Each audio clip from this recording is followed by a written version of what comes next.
सर्व मंगल मांगल्ये शिवे सर्वादि साधिके शरण्ये अंबिके गौरी नारायणी नमोस्तुते। ओम उमा महेश्वराय नमः।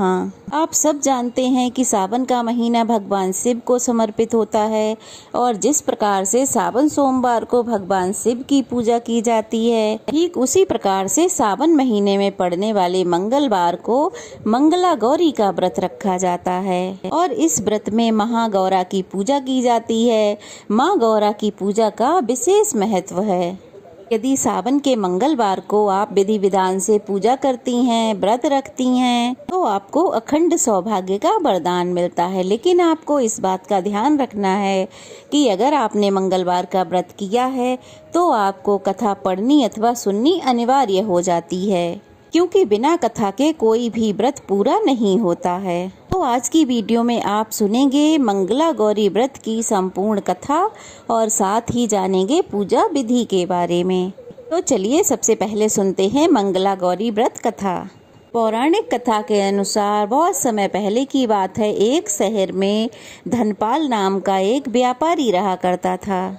उसकी पत्नी बहुत सुंदर थी, साथ ही उसके पास बहुत सारी धन संपत्ति थी, लेकिन उनके कोई संतान न होने के कारण वे पति पत्नी बहुत दुखी रहा करते थे। बहुत पूजा पाठ करने के बाद आखिरकार उनके घर में एक पुत्र का जन्म हुआ। पुत्र जन्म के साथ ही ज्योतिषियों ने कह दिया कि वह अल्पायु है और 16 वर्ष का होते ही सांप के काटने पर उसकी मृत्यु हो जाएगी। ज्योतिषों की बात सुनकर पति पत्नी बहुत दुखी हुए, लेकिन फिर उन्होंने इसे अपना भाग्य मान लिया। उन्होंने 16 वर्ष की आयु से पहले ही अपने बेटे का विवाह एक सुकन्या से कर दिया। उस कन्या की माता माँ मंगला गौरी का व्रत रखा करती थीं और उसने अपनी पुत्री को भी विवाह के बाद सुख शांति के लिए मंगला गौरी का व्रत रखने की सलाह दी थी। विवाह के बाद कन्या ने ससुराल आकर पूरे विधि विधान से माँ मंगला गौरी का व्रत किया, माँ गौरी की पूजा की, जिसके परिणाम स्वरूप उसे अखंड सौभाग्यवती का आशीर्वाद मिला और सेठ धर्मपाल के पुत्र की आयु भी बढ़ गई। उसे दीर्घायु होने का आशीर्वाद मिल गया। इस कारण से मंगला गौरी व्रत की मान्यता और भी बढ़ गई। मान्यता है कि तभी से मंगला गौरी व्रत रखा जाने लगा। इस व्रत के पुण्य प्रभाव से अखंड सौभाग्य की प्राप्ति होती है। संतानहीन को संतान की प्राप्ति होती है। अगर इस व्रत को कुंवारी कन्याएं रखती हैं तो उन्हें मनवांछित जीवन साथी की प्राप्ति होती है। जो भी महिला उपवास नहीं कर सकती तो वो केवल इस दिन पूजा तो कर ही सकती है। इस कथा को सुनने के बाद विवाहित महिलाएं अपनी सास को 16 लड्डू देती हैं। इसके बाद वे इसी प्रसाद को ब्राह्मण को भी देती हैं। इस विधि के बाद व्रती महिला 16 बाती वाले दिए से माँ गौरी की आरती उतारती हैं। व्रत के दूसरे दिन यानी कि बुधवार को माँ गौरी की प्रतिमा को नदी या पोखर में विसर्जित कर दिया जाता है। व्रत वाले दिन मिट्टी से आपको माँ की प्रतिमा बनानी चाहिए, जिसको अगले दिन विसर्जन कर दिया जाता है। अंत में हाथ जोड़कर अपने सभी अपराधों के लिए, भूल चूक के लिए माँ गौरी से क्षमा याचना करनी चाहिए। इस व्रत को परिवार की खुशी के लिए लगातार 5 वर्षों तक किया जाता है। इसलिए शास्त्रों के अनुसार, नियमों के अनुसार अगर कोई इस व्रत को करता है तो उसके वैवाहिक जीवन में खुशी आती है, पुत्र पौत्र आदि का सुख प्राप्त होता है और जीवन में सभी सुख सुविधाएं पूरी होती हैं और कोई भी बाधा मुसीबत नहीं आती है। अब जानिए कि किस प्रकार से व्रत रखना चाहिए, कैसे संकल्प लेना चाहिए और कौन कौन सी बातों का इस दिन ध्यान रखना चाहिए। तो सावन महीने में मंगलवार के दिन आपको सुबह ब्रह्म मुहूर्त में उठकर स्नान आदि से निर्वृत्त होकर साफ सुथरे धुले हुए वस्त्र धारण करने चाहिए। इसके बाद माँ गौरी की यानी कि माँ पार्वती की तस्वीर, चित्र या प्रतिमा ले लें। अगर ये कुछ नहीं है तो आप मिट्टी से माँ की एक प्रतिमा बना लें। अगर आप किसी तस्वीर या फोटो की पूजा कर रहे हैं तो उनका विसर्जन आप ना करें, उन्हीं की हर मंगलवार को पूजा करनी चाहिए। फिर आपको व्रत रखने का संकल्प इस प्रकार लेना चाहिए। मंत्र संस्कृत में है, मम पुत्र पौत्रा सौभाग्य वृद्धे श्री मंगला गौरी प्रीत्यर्थम पंचवर्ष पर्यंतम मंगला गौरी व्रतम अहम करिष्ये, अर्थात मैं अपने पति पुत्र पौत्रों उनके सौभाग्य वृद्धि और मंगला गौरी की कृपा प्राप्त करने के लिए इस व्रत का संकल्प लेती हूँ। इस प्रकार संकल्प लेना है। उसके बाद एक चौकी पर सफेद या लाल रंग का वस्त्र बिछाकर उस प्रतिमा को स्थापित किया जाता है।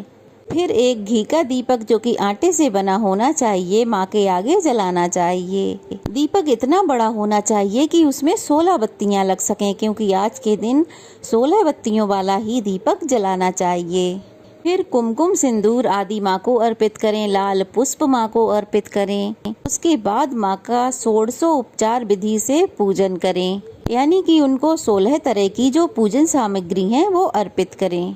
माँ की पूजा के बाद उन्हें जो 16 की संख्या में आपने सामग्री रखी है, जैसे आप 16 की संख्या में माला रख सकते हैं, 16 लौंग, 16 सुपारी, 16 इलायची, 16 फल, 16 पान, 16 लड्डू, या फिर जो सुहाग की सामग्री है वो 16 की संख्या में होनी चाहिए। सभी सामग्री ना रख पाए तो 16 चूड़ियाँ रखें जो कि हरी या लाल होनी चाहिए, या फिर 16 तरह की मिठाई आप माँ को अर्पित कर सकते हैं, क्योंकि आज की जो पूजा है उसमें 16 की संख्या का खास महत्व होता है। इसके अलावा 5 प्रकार के सूखे मेवे, 7 प्रकार के अनाज, इसमें गेहूं, उड़द, मूंग, चना, जौ, चावल, मसूर आदि हों वो आपको अर्पित करना चाहिए। मसूर का पूजन बहुत सी पूजाओं में नहीं किया जाता है, तो आप मसूर की जगह किसी अन्य अनाज का भी प्रयोग कर सकते हैं। पूजा के बाद माता की आरती उतारें। व्रत में माता की कथा जरूर पढ़ें अथवा सुनें। जब आप कथा पढ़ या सुन रहे हो तो आपके हाथ खाली नहीं होने चाहिए। हाथों में थोड़े से पुष्प या चावल जरूर रख लें और कथा समाप्त होने के बाद वह माँ के चरणों में अर्पित कर दें। सबसे अंत में आरती की जाती है, उसके बाद भोग लगाया जाता है। इस व्रत में एक समय अन्न ग्रहण करके पूरे दिन माता पार्वती की पूजा की जाती है। शिव प्रिया माँ गौरी यानी माँ पार्वती जी को प्रसन्न करने वाला यह सरल व्रत करने वालों को अखंड सुहाग प्राप्ति का, सौभाग्य प्राप्ति का आशीर्वाद मिलता है।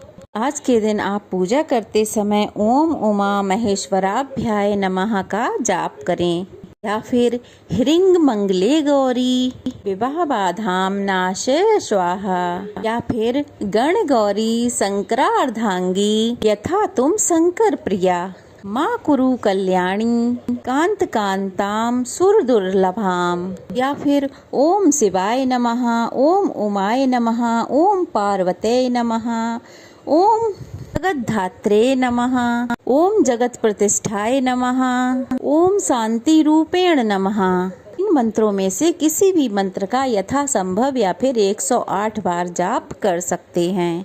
आज के दिन व्रत में केवल मीठा फलाहार ही करना चाहिए, नमक का सेवन करने से बचना चाहिए। यह थी आज की वीडियो। अगर अच्छी लगी हो तो लाइक शेयर कीजिएगा, ज़्यादा से ज़्यादा कमेंट कीजिए, और अगर नए हैं तो प्लीज़ जल्दी से चैनल को सब्सक्राइब कर दीजिए और वीडियो को पूरा देखिए, बहुत सारा प्यार दीजिए।